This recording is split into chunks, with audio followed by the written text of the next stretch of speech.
Hello guys, in this video, I will show you how to withdraw money from the Worldcoin app. So step 1, open your World app and log in your account. Step 2, tap wallet and then withdraw. Step 3, choose to fiat account or to crypto app.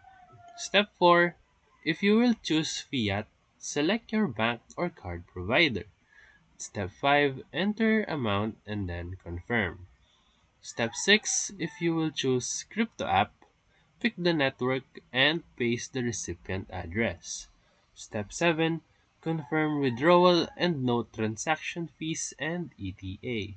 Step 8, if region doesn't support fiat, send tokens to an exchange like Binance, then convert and withdraw to bank. If this video helped you, feel free to like and subscribe for more quick tutorials. Thank you for watching.